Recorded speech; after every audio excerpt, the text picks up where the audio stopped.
अस्सलाम वालेकुम, मैं हूं मरियम खान और मेरे साथ मौजूद हैं मुबश्शिर लुकमान साहब। अस्सलाम वालेकुम। वालेकुम सलाम। आपने फिर आज मेरी कॉपी करके कपड़े पहन लिए। सर ये इत्तेफाक काफ़ी दिनों बाद हुआ है। अच्छा चले, वो मैं केयर करता हूँ।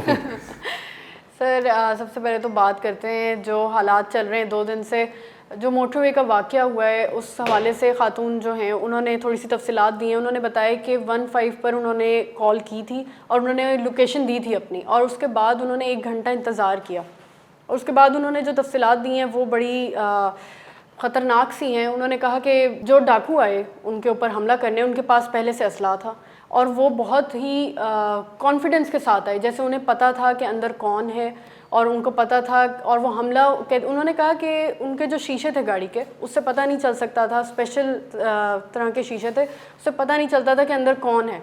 लेकिन उन्होंने बहुत ही कॉन्फिडेंस से हमला किया। उन्होंने ना उनसे उनके फ़ोन का पूछा। तो आपको लगता है कि उन्होंने खदशा जाहिर किया कि पुलिस ने उनको लोकेशन दी? मैं कन्विंस्ड हूँ इस पर, कोई दूसरी चीज़ नहीं है। और पुलिस नहीं मिली होती तो ये क्राइम्स भी नहीं होते उस इलाके में। हमें कह रहे हैं कि 3 पिंड हैं जी, बड़े वो क्रिमिनल पिंड है जी वहाँ पे, तो भाई पकड़ लो उनको, क्यों छोड़ा हुआ? लाहौर के साथ ही हैं बिल्कुल, लाहौर को दूर भी नहीं जाना को, तुम्हें अपना कोई ज़्यादा मसले भी नहीं है उसके कि वहाँ पे इतने डाकू हैं कि तुम्हें कोई नफरी लेके जानी है तो ये करनी है, तो क्यों नहीं पकड़ते हो?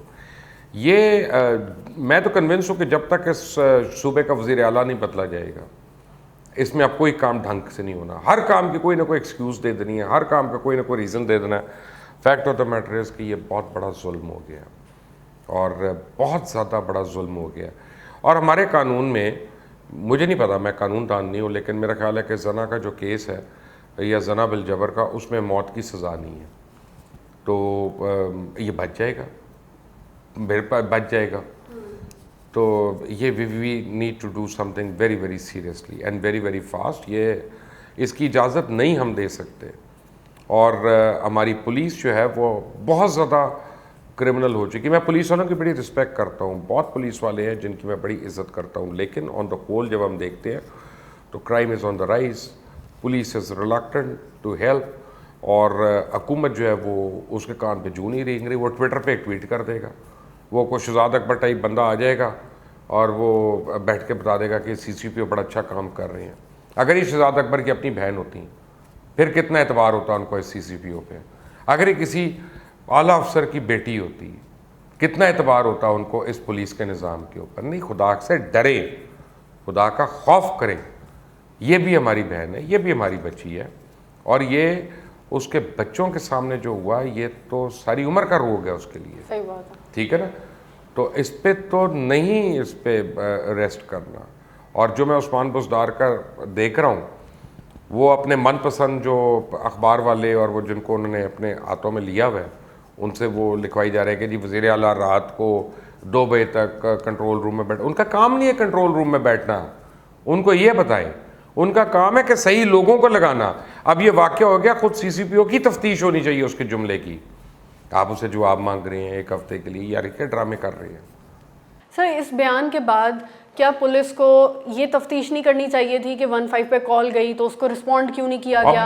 और उसके बाद सबको पता है क्यों नहीं होगा, सबको पता है क्यों नहीं रिस्पॉन्स हुआ, सबको पता है कि वो फिर आगे टिप किसने दी। इसमें कौन सा रॉकेट साइंटिस्ट बनने की जरूरत है? मरियम, आप एक खातून है, आपको नहीं समझ आ रही कि क्या हुआ? मुझे तो समझ आ रही है, लेकिन तो मुझे फिर लगता है उनको हमारे क्यों नहीं आ वज़ीर आला रही? को समझ नहीं आ रही। वज़ीर आला को बहुत मीसना आदमी है, उसको बहुत ज़्यादा उसे बहुत चीज़ों की समझ है, ठीक है ना?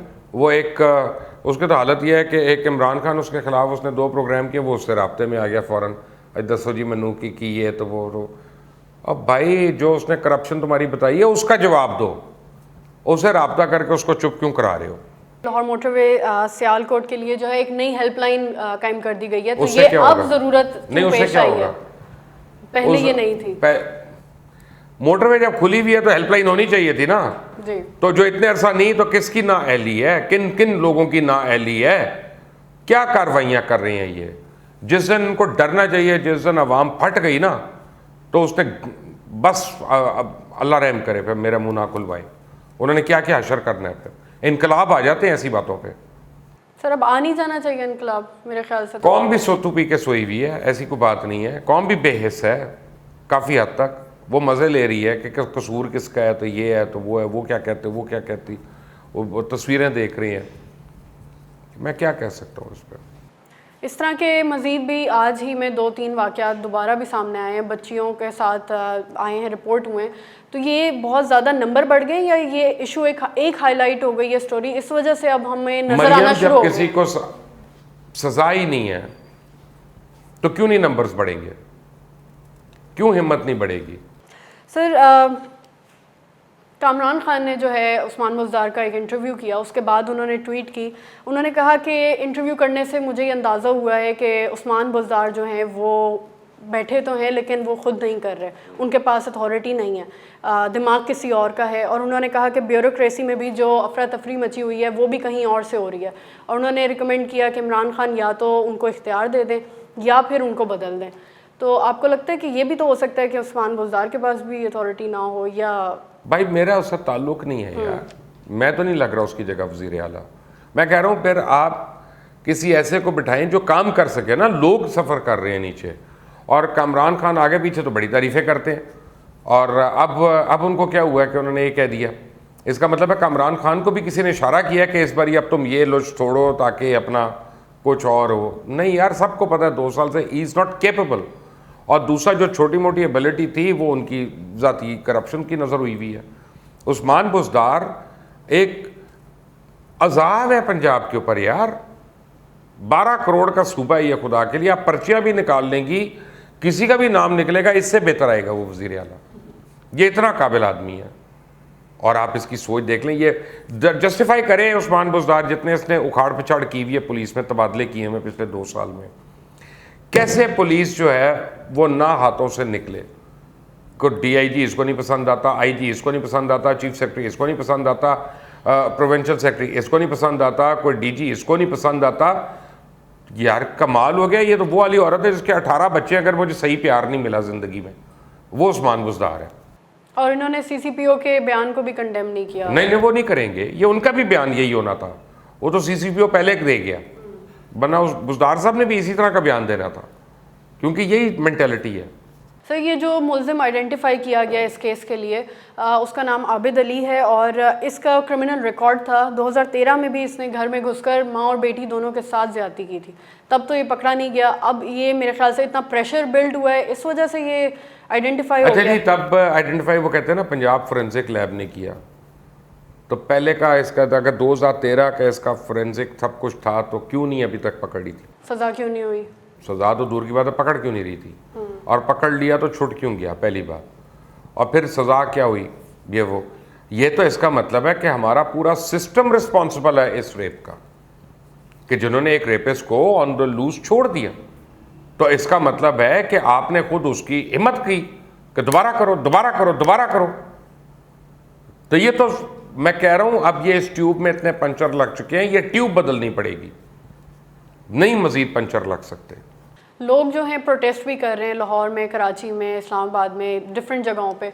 उससे कोई रिजल्ट होगा? लोग, क्योंकि अब एक ब्रेकिंग पॉइंट तो आ चुका है। देखते हैं कि ये प्रोटेस्ट बिल्डअप कितना होते हैं। मेरा ख्याल है कि मुझे और आपको भी इन प्रोटेस्ट पे जाना चाहिए, हमें भी घर पे नहीं बैठना चाहिए और आवाज़ देनी चाहिए उनको, हमें वहाँ जाके कवर करना चाहिए इन लोगों को। और मैं सलाम पेश करूँगा उन लोगों को जो प्रोटेस्ट कर रहे हैं। हिम्मत वाले लोग हैं, अच्छे लोग हैं, इसका मतलब है।